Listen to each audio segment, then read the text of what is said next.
اعوذ باللہ من الشیطان الرجیم بسم اللہ الرحمن الرحیم۔ ایم.اے اردو پریویس کلاس ہم غالب کے متعلق پڑھ رہے تھے۔ آج ہمارا آن لائن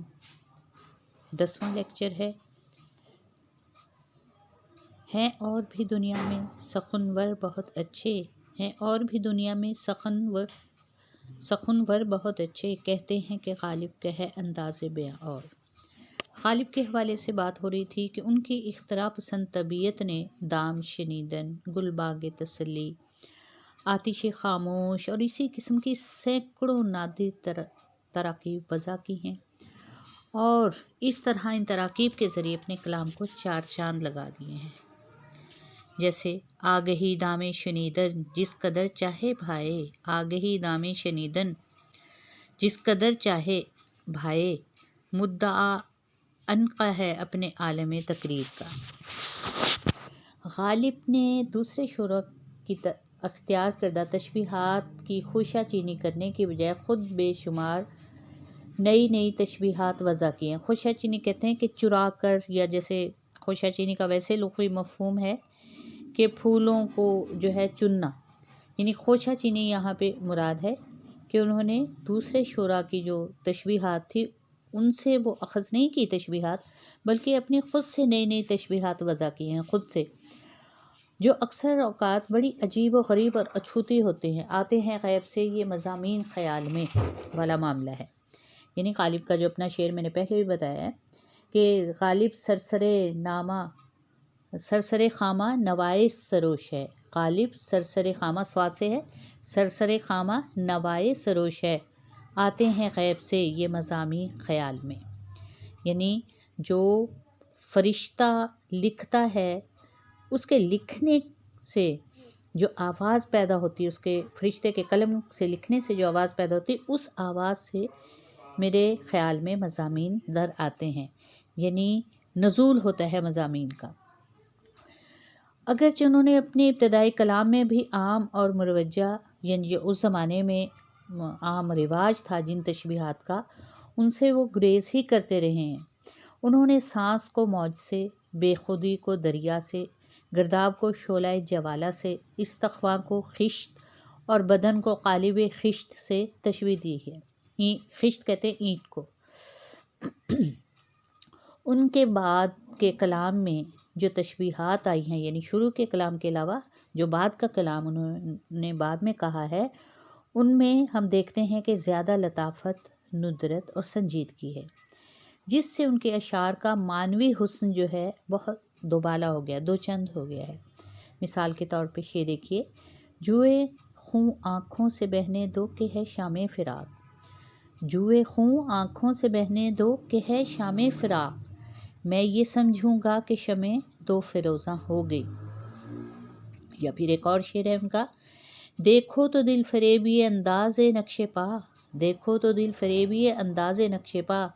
موجے خرام یار بھی کیا گل کتر گئی۔ یا غالب کی ابتدا کا شعر ہے جب وہ اسد تخلص کرتے تھے، غم ہستی کا اسد کس سے ہو جز مرگ علاج، غم ہستی کا اسد کس سے ہو جز مرگ علاج، شمع ہر رنگ میں جلتی ہے سحر ہونے تک۔ غالب نے اپنے کلام میں تشبیہات استعمال کرنے کے ساتھ ساتھ خوبصورت استعارات اور رمز و کنایہ سے بھی بہت کام لیا ہے۔ وہ اپنے کلام میں استعارہ واقعتاً استعارہ کے طور پہ لائے ہیں، یعنی اگر استعارہ کا استعمال کیا ہے تو حقیقی وہ استعارہ ہی ہے۔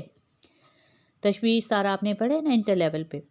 تو یہ نہیں کہ محاورہ بندی کے شوق میں کوئی محاورہ نظم کیا ہو، یعنی نظم میں وہ محاورے کو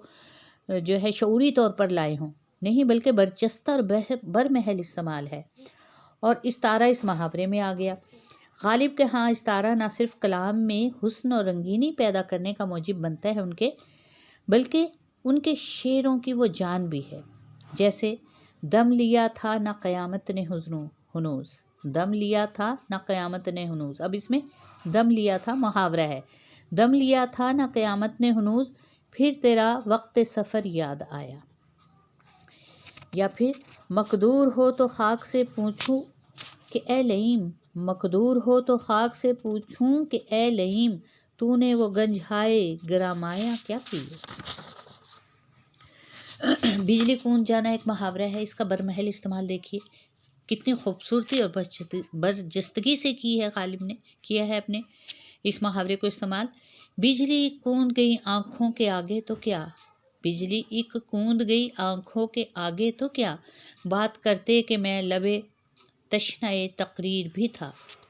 غالب کے کلام کا نمایاں وصف ان کا اعجاز و اختصار بھی ہے۔ اعجاز و اختصار کا مطلب یہ ہے کہ طویل مضامین کو مختلف الفاظ میں بیان کرنا، یعنی مختصر ترین الفاظ میں طویل مضامین ہو، بات طویل ہو لیکن کوزے میں گویا دریا بند کر ڈالنا۔ اب کوزے میں دریا بند کر دینے کی صلاحیت یا جو خوبی ہے وہ غالب کے کلام میں اعجاز و اختصار کی صورت میں بدرجہ اتم دیکھنے کو ملتی ہے، اور یہ بہت کم شاعروں کو نصیب ہوا ہے کہ وہ الفاظ کے معنی اور انتخاب کا برمحل استعمال کر سکے اور پھر ابلاغ بھی ہو۔ لیکن غالب کے ہاں یہ سب چیزیں، ابلاغ بھی ہے ان کے ہاں، اعجاز اختصار کے باوجود یہ نہیں کہ شعر سمجھ نہیں آ رہا کسی کو۔ ابلاغ کا مطلب ہوتا ہے شعر جو بات شاعر کہنا چاہ رہا ہے وہ قاری یا پڑھنے والے یا سننے والے تک جو ہے جوں کی توں پہنچے۔ تو غالب کے ہاں اعجاز و اختصار بھی ہے اور ابلاغ بھی ہے۔ ان کے اکثر اشعار ایسے ہیں کہ ان ایک شعر کے 2 مصرعوں میں معنی کا ایک جہان، یعنی جہان معنی آباد دکھائی دیتا ہے، ایک معنی کی دنیا آباد دکھائی دیتی ہے، جیسے انہوں نے اپنا اشعار کے کوزوں میں معنی کے سمندر بھر دیے ہوں۔ شعر ہے مثال کے طور پہ، کوئی ویرانی سی ویرانی ہے، دشت کو دیکھ کے گھر یاد آیا۔ یا پھر ایک اور شعر ہے، آئینہ دیکھ اپنا سا منہ لے کے رہ گئے، آئینہ دیکھ اپنا سا منہ لے کے رہ گئے، صاحب کو دل نہ دینے پہ کتنا غرور تھا۔ یا پھر ایک اور شعر ہے ان کا بڑا خوبصورت، گدھا سمجھ کے وہ چپ تھا میری جو شامت آئی، گدھا سمجھ کے وہ چپ تھا میری جو شامت آئی، اٹھا اور اٹھ کے قدم میں نے پاسباں کے لیے۔ اپنے اس وصف کا احساس کہ ان کے ہاں ابلاغ بھی ہے اعجاز و اختصار کے باوجود، غالب کو خود بھی تھا، اور وہ کہتے ہیں اپنی شاعری کے حوالے سے کہ گنجینہ معنی کا طلسم اس کو سمجھیے، گنجینہ معنی کا طلسم اس کو سمجھیے، جو لفظ کے غالب میرے اشعار میں آوے، جو لفظ کے غالب میرے اشعار میں آوے۔ غالب کے ہاں ایسے اکثر اشعار ہمیں دیکھنے کو ملتے ہیں جن کے ایک سے زیادہ مطلب نکلتے ہیں، یعنی ان میں پہلوداری بھی ہے، ذومعنویت بھی ہے، یعنی ایک معنی کے بظاہر پڑھ کر لگے کہ یہ بات ہوگی اس میں، لیکن جیسے ہی ذرا اس شعر پر ہم غور کرتے ہیں تو یوں لگتا ہے اچھا یہ بات بھی ہو سکتی ہے، تو غور کرنے پہ ایک اور مطلب نکل آتا ہے جو پہلے سے کہیں زیادہ لطیف، عمدہ اور اونچا ہوتا ہے۔ پوچھتے ہیں وہ کہ غالب کون ہے، پوچھتے ہیں وہ کہ غالب کون ہے، کوئی بتلاؤ کہ ہم بتلائیں کیا۔ یا پھر ایک اور شعر ہے، زندگی میں تو وہ محفل سے اٹھا دیتے تھے، زندگی میں تو وہ محفل سے اٹھا دیتے تھے، دیکھوں اب مر گئے پر کون اٹھاتا ہے مجھے۔ غالب کے کلام کا ایک اور بڑا وصف جو کہ ان کی شاعری کے حوالے سے ہے کہ انہوں نے الفاظ کے ذریعے بڑی مؤثر نقشہ کشی کی ہے، یعنی محاکات نگاری سے کام لیا ہے۔ اب مصور کا کام کیا ہے کہ مصور جب کوئی تصویر بناتا ہے نا تو اس میں کیا ہوتا ہے کہ وہ رنگوں کا، برش کا،